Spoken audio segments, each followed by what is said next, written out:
নমস্কার। বিক্রমভিলা রহস্যের সিজন 3 এর পরবর্তী অংশ আজকে শোনাব। তন্ময় একটু থেমে স্নিগ্ধার চোখের দিকে তাকিয়ে সতর্ক করে বলল, আজ রাতে তুমি মিষ্টিকে নিয়ে একা শোবে না, ওকে মাসিমার কাছে শুতে দিও। স্নিগ্ধা আঁতকে উঠল। কিন্তু ওই পুতুলটা মিষ্টি আর মাসিমার যদি কোনো ক্ষতি করে বসে? তন্ময় কপালে হাত দিল। তার গলার ক্ষত আর মনের যন্ত্রণা এক হয়ে মিশে গেছে। সে বিড়বিড় করে বলল, বুঝতে পারছি না স্নিগ্ধা, কিছুই ভাবতে পারছি না। আমাদের এত বড় শত্রু কোথা থেকে জুটল? কি চায় সে? স্নিগ্ধার চোখে অন্য এক রহস্যের হাতছানি। সে তন্ময়ের আরও কাছে এসে নিচু স্বরে বলল, আমি একটা জিনিস মেলাতে পারছি না তন্ময়। কেউ আমাদের ভয় দেখাচ্ছে, আমাদের ওপর পুরনো কোনো রাগ মেটাচ্ছে, সেটা না হয় বুঝলাম। কিন্তু ওই নিষ্পাপ সদ্যজাত শিশুটাকে মেরে কেন এই বারান্দায় আমাদের কাছে ফেলে রেখে গেল? কেন ওই পৈশাচিক দৃশ্যটা আমাদের দেখতে হলো? ওইটুকু বাচ্চার সাথে এই বাড়ির কী সম্পর্ক? তন্ময় শুধু মাথা নিচু করে বলল, জানি না, আমার তো মাথায় কাজ করছে না। হঠাৎ স্নিগ্ধার মনে এক বিদ্যুৎ চমকের মতো একটা চিন্তা এলো। সে তন্ময়ের চোখের দিকে তাকিয়ে অত্যন্ত তীক্ষ্ণ গলায় প্রশ্ন করল, আচ্ছা তন্ময়, শ্মশানে সাধনা করা ওই লোকটা গভীর রাতে শ্রেয়ার ভেতর কোনো ভূত ঢুকিয়ে তাকে নিজের কাছে টেনে নেয় না তো? তাকে কি নিজের বশে করে কোনো অশুভ কাজ করাচ্ছে সে? তন্ময় স্তম্ভিত হয়ে স্নিগ্ধার দিকে তাকিয়ে রইল। তার মুখে কোনো কথা সরল না, শুধু চোখ দুটো দিয়ে এক রাশ আতঙ্ক ঠিকরে বেরোলো। স্নিগ্ধা অস্থির হয়ে এদিক ওদিক তাকিয়ে ফিসফিস করে বলল, আমাদের এক্ষুনি নিচে যাওয়া দরকার তন্ময়। শ্রেয়া নিচে মিষ্টির সাথে আছে। আমার কেন জানি খুব অস্বস্তি হচ্ছে। ওদের চোখের আড়াল করা একদম ঠিক হবে না। উঠো, নিচে চলো। স্নিগ্ধা উঠে দাঁড়ালো। সে তন্ময়ের হাত ধরে তাকে সাহায্য করতে গেল। তন্ময় যন্ত্রণায় কুঁকড়ে গিয়ে অস্ফুষ্ট আর্তনাদ করে উঠল। তোমায় হাত ধরতে হবে না, আমি উঠতে পারবো। সারা শরীরটাই যেন অবশ হয়ে গেছে, হাতে পায়ে কেমন অসহ্য ব্যথা করছে। তন্ময় দেওয়াল ধরে ধরে অতি কষ্টে নিজেকে সোজা করল। তারপর তারা দুজনে খুব ধীরে ধীরে সিঁড়ি দিয়ে নিচে নেমে এলো। তারা হলঘরে ঢুকতেই দেখল প্রাণকৃষ্ণবাবু, সুরেনবাবু, ভুবনবাবু আর হরিপদ সবাই বসে গল্প করছেন। তন্ময় চুপচাপ খাওয়ার ঘরের দিকে সরে যেতে লাগলো। কপালের কাঁটা নিয়ে এক্ষুনি প্রশ্নের ঝড় উঠবে, সেটা সে ভালো করেই জানে। ঠিক তখনই ভুবনবাবুর চোখে পড়ে গেল সে। তিনি ডাকলেন, তন্ময়, এদিকে আয় তো।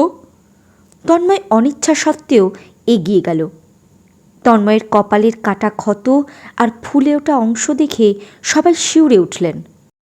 প্রাণকৃষ্ণবাবু উৎকণ্ঠিত গলায় বলে উঠলেন, কি করে কাটলো কপাল?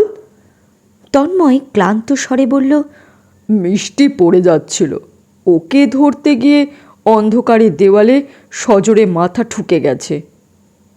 ভুবনবাবু বিরক্ত উদ্বিগ্ন গলায় বললেন, আলো না জেলে অন্ধকারে কেন চলাফেরা করিস? বড় কোনো বিপদ হয়ে যেতে পারতো তো আজ। সুরেনবাবু পাশ থেকে বললেন, বৌমা, একটু বরফ ঘষে দাও, ব্যথাটা কমবে। স্নিগ্ধা কথা না বাড়িয়ে তাড়াতাড়ি খাবার ঘরের ফ্রিজ থেকে বরফ আনতে গেল। ভুবনবাবু তন্ময়কে উদ্দেশ্য করে বললেন, এবার আমাদের ধান প্রচুর হয়েছে। বিষ্ণুকে বলেছিলাম ধানগুলো বিক্রি করতে, সে ধান বিক্রি করেছে। সকালে টাকা দেবে, অনেকগুলো টাকা। তুই নিয়ে ব্যাংকে রেখে আসিস। তন্ময় কোনো মতে মাথা নেড়ে খাওয়ার ঘরের দিকে চলে গেল। হরিপদ এক পাশে দাঁড়িয়ে সব দেখছিল। তার অভিজ্ঞ মন কু ডাকছে। সে বুঝতে পারছে ওপরতলায় কিছু একটা বড় সড়ো গণ্ডগোল হয়েছে। সেও নিঃশব্দে তন্ময়ের পিছন পিছন খাওয়ার ঘরে ঢুকল। ঠিক সেই মুহূর্তে হল ঘরে ঢুকল শ্রেয়া। ঠিক তখনই বাইরে গেটের কাছ থেকে তরুণের গলার আওয়াজ ভেসে এলো, তন্ময়দা। ভুবনবাবু শ্রেয়াকে বললেন, দেখো তো মা, বাইরে বোধহয় তরুণ ডাকছে, কি বলছে একটু দেখে এসো তো। শ্রেয়া বারান্দায় এলো, দেখল বাইরে সিঁড়ির ওপর তরুণ দাঁড়িয়ে আছে, হাতে একটা টিফিন বাটি। শ্রেয়াকে দেখে তরুণের চোখে মুখে একটা অপ্রস্তুত ভাব ফুটে উঠল। পরক্ষণেই সে হেসে টিফিন বাটি এগিয়ে দিয়ে বলল, এই নাও, এটা রাখো, এতে পায়েস আছে, মামিমা পাঠিয়েছে। শ্রেয়া হাত বাড়িয়ে টিফিন বাটিটা নিল। তরুণের হাত থেকে টিফিন বাটিটা নেওয়ার সময় দুজনের আঙুল ছুঁয়ে গেল সামান্য। শ্রেয়া একটু লজ্জা পেয়ে মাথা নিচু করল। তরুণ গলাটা একটু ঝেড়ে নিয়ে হালকা স্বরে বলল, তুমি স্কুলে ভর্তি হয়েছো শুনলাম, তা কোন ক্লাসে ভর্তি হলে? শ্রেয়া একটু লাজুক হেসে বলল, ক্লাস 9-এ। তরুণের চোখে মুগ্ধতা ফুটে উঠছে। সে একটু সময় নিয়ে তাকিয়ে থেকে বলল, বাহ, খুব ভালো। তা কবে থেকে শুরু করছো স্কুল যাওয়া? শ্রেয়া নিচু গলায় উত্তর দিল, কাল থেকেই যেতে বলেছেন মাস্টারমশাই। কাল থেকে? বেশ তো, কোনো সাহায্যের দরকার হলে আমাকে বলো কিন্তু। তরুণের গলায় এক ধরনের অধিকার বোধ ফুটে উঠল। ঠিক এই সময় ভেতর থেকে প্রাণকৃষ্ণবাবু বেরিয়ে এলেন। তিনি তরুণকে দেখে হাসি মুখে বললেন, চলো। তরুণ শ্রেয়ার দিকে তাকিয়ে আরেকবার হালকা কিন্তু অর্থপূর্ণ হাসি হেসে প্রাণকৃষ্ণবাবুর সঙ্গে বেরিয়ে গেল। শ্রেয়ার টিফিন বাটিটা নিয়ে ধীর পায়ে খাওয়ার ঘরে এলো। সেখানে স্নিগ্ধা তন্ময়ের কপালে পরম যত্নে বরফের সেঁক দিচ্ছে, আর হরিপদ পাশে বসে আছে।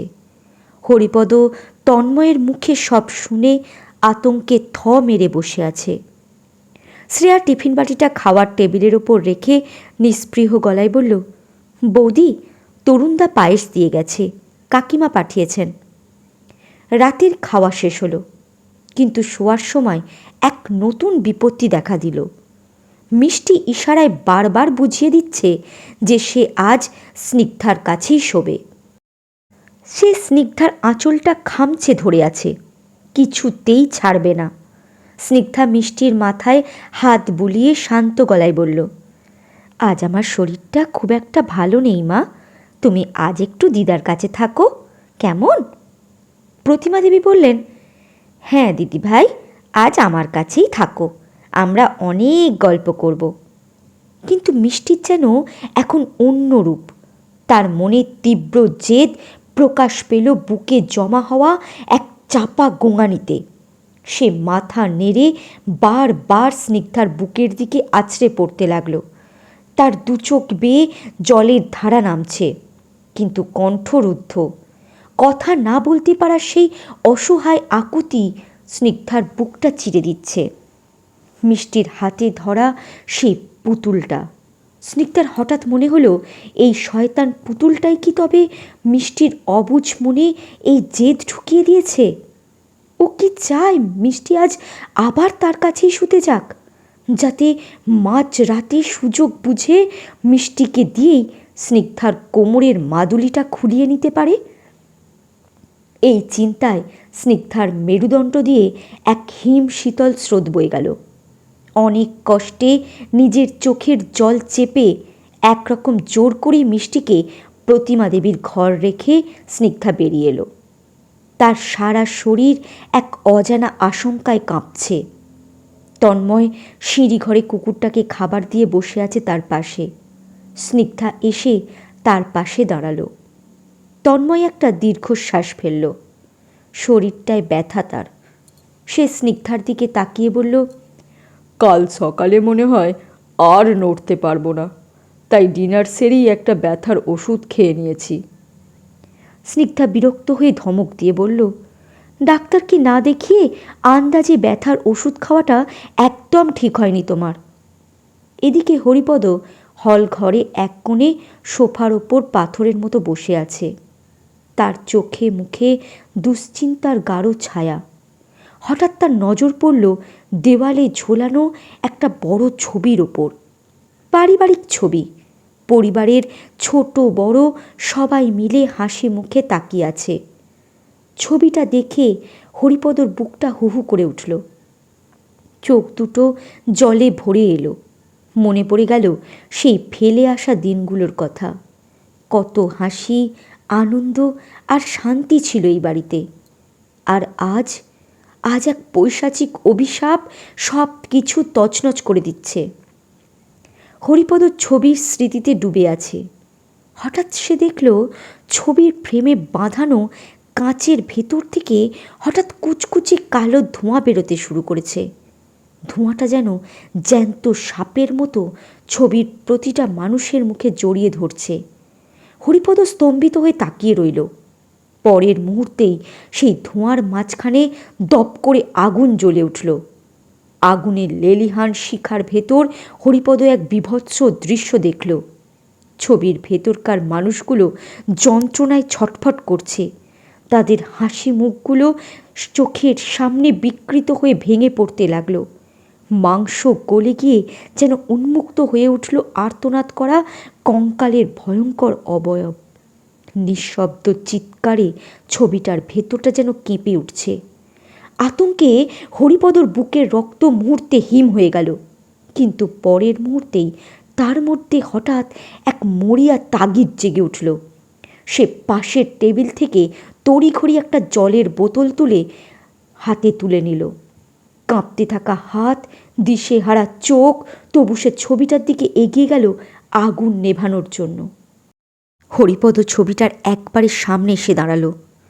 কাঁপতে থাকা হাতে জলের বোতলের ছিপিটা কোনো মতে খুলল সে।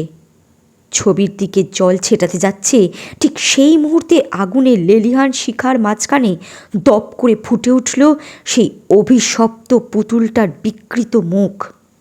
পুতুলটা যেন সেই আগুনের আড়াল থেকে হরিপদকে দেখে পৈশাচিক বিদ্রূপের হাসি হাসছে। হঠাৎ ছবির ভেতর থেকে কুচকুচে কালো দুটো হাত জ্যান্ত হয়ে এগিয়ে আসছে সরাসরি হরিপদর গলা লক্ষ্য করে। হরিপদ আতঙ্কে চিৎকার করতে চাইল, কিন্তু গলা দিয়ে শুধু এক রুদ্ধ গোঙানি বেরিয়ে এলো। ঠিক তখনই তন্ময় আর স্নিগ্ধা হল ঘরে ঢুকল। এক নিমিষে সেই আগুনের শিখা আর পৈশাচিক ছায়াটা মিলিয়ে গেল। ছবিটা আবার আগের মতো শান্ত আর স্থির হয়ে গেল। হরিপদ জলের বোতল হাতে নিয়ে মূর্তির মতো দাঁড়িয়ে আছে। স্নিগ্ধা হরিপদর অবস্থা দেখে আঁতকে উঠল। কি হয়েছে হরিকাকা, তুমি এমন করে দাঁড়িয়ে আছো কেন? হরিপদর আঙুল এখনো স্থির হয়ে আছে। দেওয়ালে ঝোলানো সেই পারিবারিক ছবিটার দিকেই তাকিয়ে আছে সে। কিন্তু সেখানে এখন কোনো আগুনের চিহ্ন নেই, কোনো ধোঁয়া নেই। ছবিটা যেমন ছিল তেমনই আছে। হরিপদ থরথর করে কাঁপতে কাঁপতে সোফার কাছে এসে হাতলটা খামচে ধরে বসে পড়ল। তন্ময় আর স্নিগ্ধা তার পাশে এসে বসল। হরিপদ সব কথা বলে দিল। তারা বুঝতে পারল এই অশুভ শক্তি শুধু তাদের বর্তমান নয়, তাদের সুন্দর অতীতটাকেও বিষিয়ে দিতে চাইছে। তন্ময় তাকে আশ্বস্ত করার জন্য নরম গলায় বলল, হরিকাকা, অনেক রাত হয়েছে, তুমি এবার শুতে যাও, ভয় পেও না। হরিপদ এক মুহূর্তের জন্য যেন সম্বিত ফিরে পেল। সে জেদ ধরে বলল, না বড় খোকা, আমি তোমার সাথে শ্মশানে যাব, একা ছাড়ব না তোমায়। তন্ময় মাথা নেড়ে বাধা দিয়ে বলল, না হরিকাকা, তুমি বাড়ির ভেতরেই থাকো। আমার কোমরে রক্ষা কবচ হিসাবে মাদুলি আছে, কিচ্ছু হবে না। তাছাড়া কিঙ্কর তো সাথে থাকছেই। ঠিক সেই মুহূর্তে ভুবনবাবু হলঘরে ঢুকলেন। তার তীক্ষ্ণ দৃষ্টি সবার মুখের ওপর একবার চাবুকের মতো ঘুরে এলো। তিনি গম্ভীর গলায় প্রশ্ন করলেন, কিরে, কোনো সমস্যা হয়েছে নাকি? স্নিগ্ধা আর তন্ময় দুজনেই চমকে উঠল। কাকু কি আড়ালে দাঁড়িয়ে সব শুনে ফেলেছেন? স্নিগ্ধার বুকের ধুকপুকুনি বেড়ে গেল। তন্ময় পরিস্থিতি সামলে নিয়ে জোর করে একটু হেসে বলল, না তো কাকু, সমস্যা হবে কেন? ভুবনবাবু এক পা এগিয়ে এসে সন্দেহী চোখে তাকিয়ে বললেন, না মানে, তোদের সবার মুখ যেন বড্ড বেশি গম্ভীর হয়ে গেছে। তোদের যখনই দেখছি গুজুর গুজুর ফুসুর ফুসুর করছিস। তন্ময় তড়িঘড়ি উঠে দাঁড়িয়ে বলল, সারাদিনের ধকলে খুব ঘুম পেয়েছে, আমরা এবার শুতে যাচ্ছি, চলো স্নিগ্ধা। ভুবনবাবুকে আর কথা বলার সুযোগ না দিয়ে সে আর স্নিগ্ধা দ্রুত সিঁড়ি বেয়ে দোতলার ঘরের দিকে চলে গেল। হরিপদও একটা দীর্ঘশ্বাস ফেলে নিজের ঘরের দিকে পা বাড়ালো। তন্ময় আর স্নিগ্ধা তাদের ঘরে ঢুকল। স্নিগ্ধা বিছানাটা ঝাড়ছে, কিন্তু তার হাত কাঁপছে। ওদিকে তন্ময় দরজার পাল্লাটা সামান্য ফাঁক করে বাইরের অন্ধকারের দিকে স্থির চোখে তাকিয়ে আছে। স্নিগ্ধা চাপা গলায় ফিসফিস করে বলল, কি দেখছো ওভাবে দরজার দিকে তাকিয়ে? আমার খুব ভয় করছে তন্ময়। তন্ময় ঘাড় না ঘুরিয়ে উত্তর দিল, শ্রেয়া কখন ঘর থেকে বেরোয় সেটাই দেখছি। তুমি তাড়াতাড়ি শুয়ে পড়ো, আমি আলো নিভিয়ে দেব। স্নিগ্ধা কুঁকড়ে বিছানায় শুয়ে পড়ল। তন্ময় পকেটে টর্চ রাখল, তারপর ঘরের আলো নিভিয়ে দিল। তন্ময় দরজার আড়াল থেকে সতর্ক গলায় বলল, মনে রেখো স্নিগ্ধা, পরিস্থিতি যাই হোক, মাদুলিটা যেন কোনোভাবে শরীর থেকে আলাদা না হয়। ঠিক সেই সময় তন্ময়ের ফোনটা পকেটে থরথর করে কেঁপে উঠল। স্ক্রিনে কিঙ্করের নাম। তন্ময় ফোনটা কানে দিয়ে খুব নিচু স্বরে বলল, কিরে, বেরিয়েছিস? ফোনের ওপাশ থেকে কিঙ্করের সতর্ক কণ্ঠস্বর এলো, হ্যাঁ দাদা, আমি তোমাদের গেটের দিকে আসছি। গেটের একদম সামনে আসিস না, একটু তফাতে থাক। তন্ময়ের নির্দেশ দিল। আজ আমি দেখব শ্রেয়া কোথায় যায়। আগের রাতে ও অন্ধকারে হারিয়ে গিয়েছিল, আজ ওর পিছু ছাড়ব না, তুই সাবধানে থাকিস। এই কথা বলে তন্ময় ফোনটা কেটে পকেটে রাখল। তন্ময়ের চোখ রয়েছে দরজার ফাঁক দিয়ে বাইরে। এবার সে দরজাটা খানিকটা খুলে শ্রেয়ার দরজার দিকে চোখ রাখল। কিছুক্ষণ পরই দেখতে পেল শ্রেয়ার ঘরের দরজাটা নিঃশব্দে খুলে গেল। তন্ময় ভেতরে সরে এসে নিজের ঘরের পাল্লাটা আরও একটু আবজে দিয়ে সরু ফাঁক দিয়ে নজর রাখল। শ্রেয়া বেরিয়ে এলো। সে হেঁটে যাচ্ছে সিঁড়ির দিকে। তাকে দেখে মনে হচ্ছে না সে নিজের ইচ্ছায় চলছে, যেন কেউ তাকে সুতো দিয়ে টেনে নিয়ে যাচ্ছে। শ্রেয়া সিঁড়ি দিয়ে নিচে নেমে এলো। তন্ময় চোরের মতো নিঃশব্দে কিছুটা দূরত্ব রেখে তার পিছু নিল। নিচে হলঘর পার হয়ে শ্রেয়া বারান্দায় এলো। তন্ময় একটা থামের আড়ালে দাঁড়িয়ে দেখল শ্রেয়া বারান্দার একপাশে আড়ালে থাকা চাবিটা নিয়ে গেট খুলে বাইরে বেরোলো। যেন এক ঘোরের মধ্যেও সে বাইরের অন্ধকারের দিকে পা বাড়াচ্ছে। তন্ময়ও বাইরে বেরোলো। শ্রেয়া দ্রুত পায়ে সামনের গেট পেরিয়ে জঙ্গলে নেমে গেল। তন্ময় গেট পেরিয়ে আসতেই অন্ধকার থেকে কিঙ্কর ছায়ার মতো নিঃশব্দে বেরিয়ে এলো। কিঙ্করের হাতে একটা লাঠি, চোখে মুখে সতর্ক দৃষ্টি।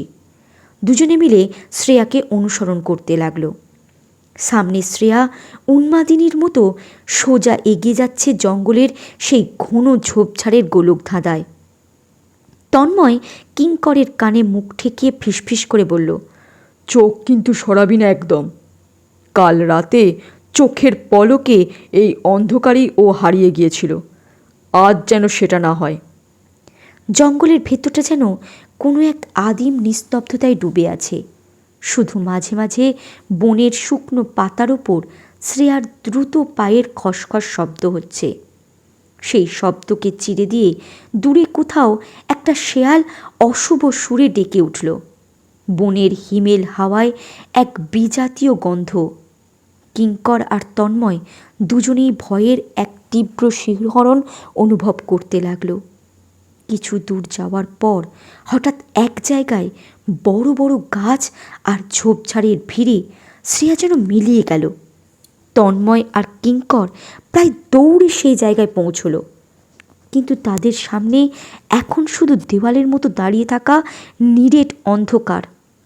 বন জঙ্গলের বিষণ্ণ নিস্তব্ধতা যেন তাদের গিলে খেতে আসছে। ডাইনে বাঁয়ে সামনে কোথাও কেউ নেই। কিঙ্করের গলা শুকিয়ে কাঠ হয়ে গেল। সে ঢোক গিলে অস্পষ্ট স্বরে বলল, বরদা, শ্রেয়া গেল কোথায়? জলজ্যান্ত একটা মানুষ এভাবে মিলিয়ে গেল। তন্ময়ের বুকের ভেতরটা এক অজানা অস্বস্তিতে মোচড় দিয়ে উঠল। ঠিক তখনই তাদের থেকে সামান্য দূরে ঝোপের আড়ালে একটা কর্কশ শব্দ হলো, ঠিক যেন শুকনো ডালের উপর কেউ সজোরে পা রেখেছে। মট করে ওঠা সেই শব্দে দুজনই রক্তহিম হয়ে এলো। তারা স্থির হয়ে সেদিকে তাকালো। ঘন অন্ধকারের ভেতরে একটা গাছের নিচে একটা অস্পষ্ট ছায়া, স্থির, নড়ছে না। কিঙ্করের নিঃশ্বাস আটকে গেল। তন্ময়ের বুক ধক করে উঠল। শ্রেয়া! এক মুহূর্ত দেরি করল না সে। টর্চ লাইটটা পকেট থেকে বের করে সুইচ টিপতেই ধারালো আলো ছুটে গেল অন্ধকার চিরে। আলো পড়ল ছায়াটার ওপর, আর ঠিক সেই মুহূর্তেই ছায়াটা হঠাৎ জীবন্ত হয়ে উঠল। এক ঝটকায় ঘুরে দাঁড়ালো কেউ একজন। তারপর দৌড়, মাটিতে পায়ের শব্দ, ডালপালা ঠেলে ছুটে চলার হুড়োহুড়ি। তন্ময় স্পষ্ট দেখল ওটা শ্রেয়া নয়, একজন পুরুষ মানুষ। দ্রুত, আতঙ্কিত, মরিয়া ছুট। এই, কে ওখানে? তন্ময়ের গলা জঙ্গলের নিস্তব্ধতা ছিঁড়ে বেরিয়ে এলো। কিন্তু লোকটা পিছনে তাকালো না, আরও দ্রুত ছুটল। টর্চের আলো তার পিঠ ছুঁয়ে ছায়ার মতো পিছনে যাচ্ছে। কয়েক সেকেন্ড, তারপরে সে ঢুকে গেল গাছের ঘন অন্ধকারের ভেতরে। আলো কেবল কাঁপতে থাকা পাতায় ধাক্কা খেল। লোকটা অদৃশ্য, যেন জঙ্গল তাকে গিলে ফেলল। দাদা, মানুষ! কিঙ্করের কাঁপা গলা। তন্ময়ের মনে হলো ওই রহস্যময় মানুষটা নিশ্চয়ই শ্রেয়ার উধাও হওয়ার সাথে যুক্ত। তন্ময় উত্তেজিত হয়ে চেঁচিয়ে উঠল, কিঙ্কর, ওই তো, ওই লোকটার পিছনে! দুজনেই পাগলের মতো সেই অস্পষ্ট পায়ের আওয়াজ লক্ষ্য করে জঙ্গলের আরও গভীরে ছুটে গেল। তারা জানে না তারা কোনো মানুষের পিছু নিচ্ছে নাকি স্বয়ং মৃত্যুর। জঙ্গলের ডালপালা মুখে চোখে চাবুকের মতো আছড়ে পড়ছে, কিন্তু তন্ময় আর কিঙ্কর থামছে না। টর্চের সরু আলোটা অন্ধকারের বুক চিরে সেই পলাতক ছায়াটাকে ধরার চেষ্টা করছে। লোকটা দৌড়নোর শব্দ ক্রমশ দূরে মিলিয়ে যাচ্ছে। হঠাৎ এক জায়গায় এসে কিঙ্কর থমকে দাঁড়ালো। বরদা, শব্দটা তো এই দিক থেকেই আসছিল, হঠাৎ সব নিঝুম হয়ে গেল কেন? কিঙ্করের গলায় স্পষ্ট আতঙ্ক। তন্ময় চারদিকে টর্চ ঘোরালো, কিন্তু কোথাও কারোর চিহ্ন নেই। লোকটা যেন কর্পূরের মতো বাতাসে মিলিয়ে গেছে। কিঙ্কর কাঁপা গলায় বলল, চলো বরদা, এখান থেকে শ্মশানের দিকে যাই। ওখানে হয়তো শ্রেয়া আছে, এই লোকটাও হয়তো ওখানেই গেছে। তন্ময় কিছুক্ষণ দ্বিধায় দাঁড়িয়ে রইল, তারপর মাথা নাড়ল। দুজনেই দ্রুত পা বাড়ালো শ্মশানের দিকে।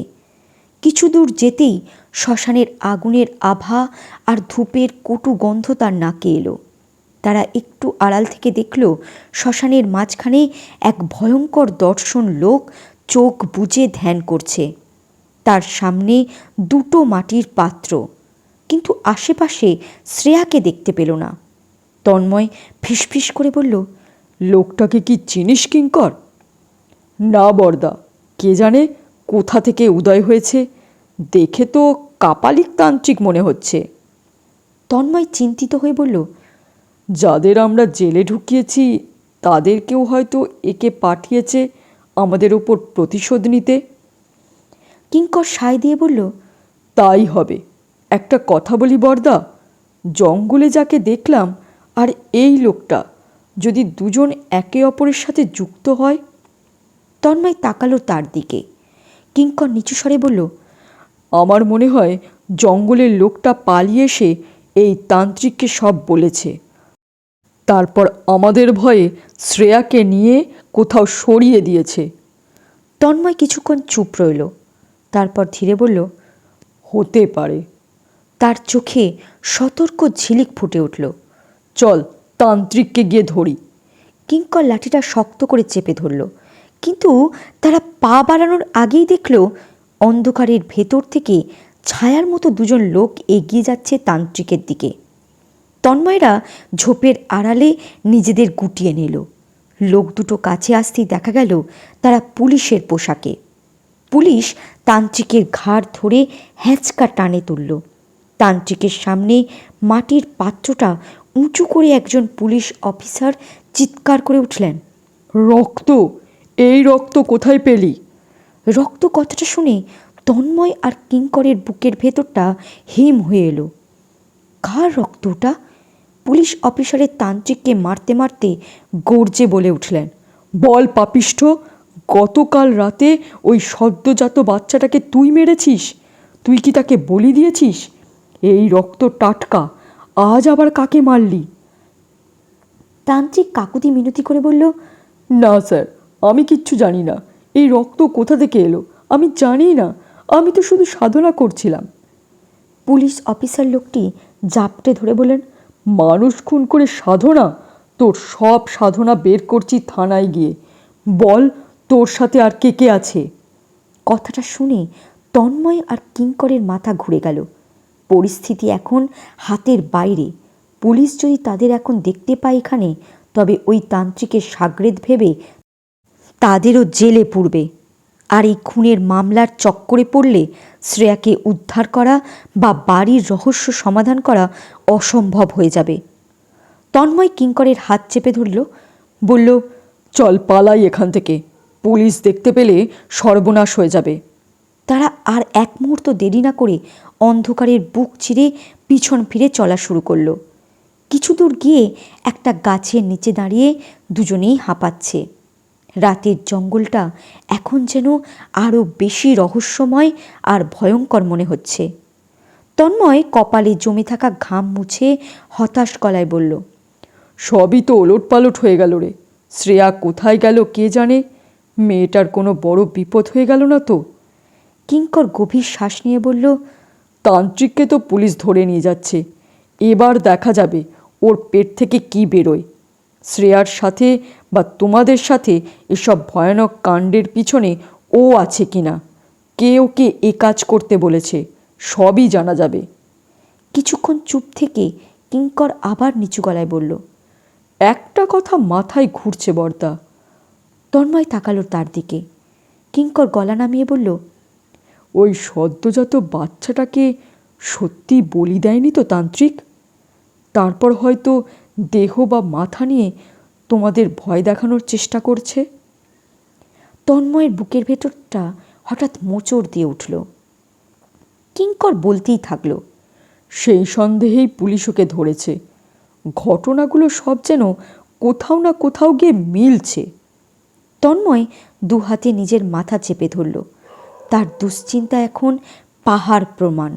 সে আর্তনাদ করে বলল, আমি আর কিছু ভাবতে পারছি না রে ভাই। ওই ছোট্ট মেয়ে মিষ্টি, তারপর এই শ্রেয়া, এদের সাথে কেন এসব হচ্ছে? এরা তো কোনো অপরাধ করেনি।